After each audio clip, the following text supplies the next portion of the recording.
کہ نبی اکرم صلی اللہ علیہ وسلم کی محفل ہے، وہاں پہ لوگ بیٹھے ہیں، ظاہر ہے جیسے جب محفل ہوتی ہے گفتگو بھی ہوتی ہے، تو وہاں کا ایک ادب، پہلا ادب یہ سکھایا گیا کہ بلند آواز سے بات نہیں کرنی ہے، آواز کو پست رکھ کے بات کرنی ہے. یعنی جو نبی صلی اللہ علیہ وسلم کی آواز کی سطح ہے، باقی لوگوں کی آواز کی بلندی اس سے کمتر ہونی چاہیے، اس سے اوپر آواز بلند نہیں ہونی چاہیے، بہت ہی ادب سے اور بہت ہی احترام سے. یعنی ادب و احترام یہ تو قرآن مجید میں کئی جگہوں پہ یہ تقاضا جو ہے وہ بیان کیا گیا ہے کہ وَعَزَّرُوهُ، ان کی توقیر و تعظیم کرو، وَتُوَقِّرُوهُ، ان کی توقیر کرو. تو اس کا تو بہت فَالَّذِينَ آمَنُوا بِهِ وَعَزَّرُوهُ وَنَصَرُوهُ، تو یہ جو نبی صلی اللہ علیہ وسلم کی توقیر و تعظیم کا معاملہ ہے یہ بہت سی جگہوں پہ آیا ہے. اسی طرح یہ بھی آیا ہے کہ تم نہیں مومن ہو سکتے جب تک کہ تم اللہ کے نبی کے کیے ہوئے فیصلے کو دل و جان سے تسلیم نہ کر لو، پھر تمہارے دل کے اندر بھی اس فیصلے پر کوئی تنگی محسوس نہ ہو. اگر ایسا نہیں ہے تو تم مومن ہی نہیں ہو. یہ ساری باتیں، یہ مختلف چیزیں ہیں جو حضور کے مقام و مرتبے کا تعین کر رہی ہیں. لیکن یہاں پہ جو خاص بات کہی گئی وہ حضور صلی اللہ علیہ وسلم پر کی آواز سے اپنی آواز کو کمتر رکھنا، اس کا لیول اس سے نیچے رکھنا، یہ ایک محفل کے اندر کی بات ہے. اور ساتھ ہی سے دوسرے انداز میں بھی بیان کیا گیا کہ جیسے آپس میں بندہ چٹخ کے بات کر لیتا ہے، چیخ و پکار بھی ہو جائے، اونچی آواز بھی ہو جاتی ہے. یہ خاص طور پہ جہر جو ہے تو یہ زیادہ بلند آواز سے بات کرنا، کہیں جیسے چلا کے بات کرنا. تو ایسی کبھی کوئی بات حضور سے ہو گئی تو اس سے پھر خطرہ ہے کہ ایمان ہی ختم ہو جائے، کہ تمہارا ایمان ہی گویا ختم ہو جائے گا اور تمہیں پتہ بھی نہیں ہوگا. اسی کا نتیجہ یہ نکلے گا نا کہ سارے اعمال بھی عقارت چلے گئے. اب جو حضرات یہ بات، یعنی اس سے پہلی بات آپ یہ سمجھ لیجئے، فوری نتیجہ ایک نکال لیجئے کہ ہمارے ہاں ایک بحث آج کل جدید دور میں یہ بھی چلتی ہے کہ نبی صلی اللہ علیہ وسلم کی توہین کرنے پر وہ قتل والا معاملہ جو ہے اس کی کیا حیثیت ہے.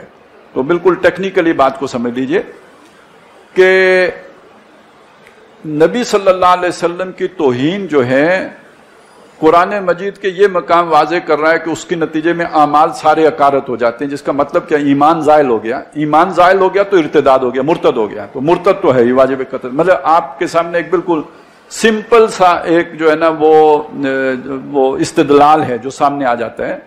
اگر ہم دین کی روح کو مانتے ہوں تو اس میں یہ نتیجہ سامنے آتا ہے. اگرچہ کہ میں نے بعد میں اس پر پھر بات کرنی ہے، لیکن یہاں پہ بس اتنی بات سمجھ لیجئے کہ اس کے نتیجے میں سارے اعمال عقارت چلے جائیں گے.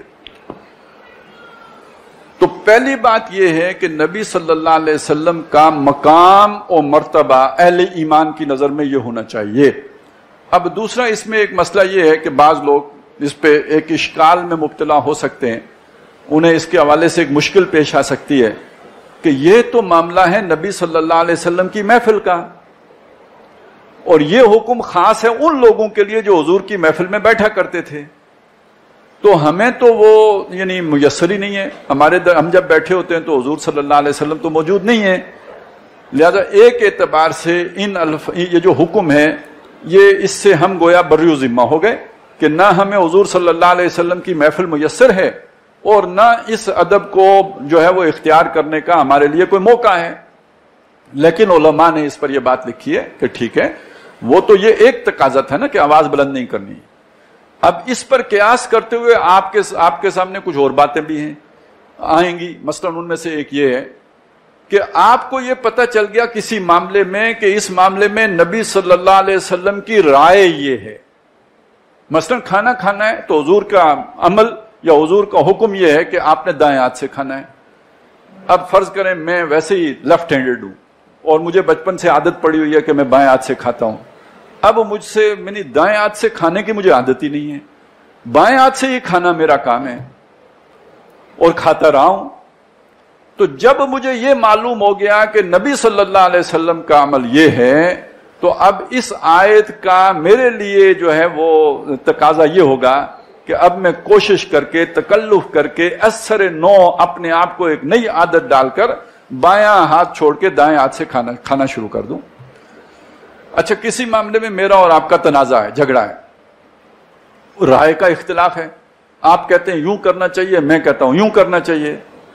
اچانک ایک تیسرا آدمی آ کے کہتا ہے اور وہ یہ بتاتا ہے کہ نبی صلی اللہ علیہ وسلم کا تو اس معاملے میں طریقہ کار یہ تھا اب وہ میری مرضی کے خلاف، جو میں کہہ رہا تھا اس کے خلاف تھا۔ اچھا جب تک آپ کہہ رہے تھے آپ سے تو میرا جھگڑا ہو سکتا ہے، لیکن جب آپ کی رائے کے مطابق حضور صلی اللہ علیہ وسلم کی رائے بھی آ گئی تو اب مجھے سرنڈر کرنا ہوگا۔ اس کے بعد بھی میں اپنی رائے کے اوپر مصر رہتا ہوں اور اصرار کرتا ہوں اور اسی پر جازم رہتا ہوں، تو اس کا مطلب ہے میں نے حضور کو وہ مقام نہیں دیا جو یہ آیت بتا رہی ہے۔ اگر آواز بلند نہیں رکھنی تو رائے کیسے بالاتر کی جا سکتی ہے؟ تو اس سے یہ بات سمجھ لیجئے کہ نبی صلی اللہ علیہ وسلم کا کیا مقام، کیا مرتبہ بندہ مومن کے دل میں ہونا چاہیے۔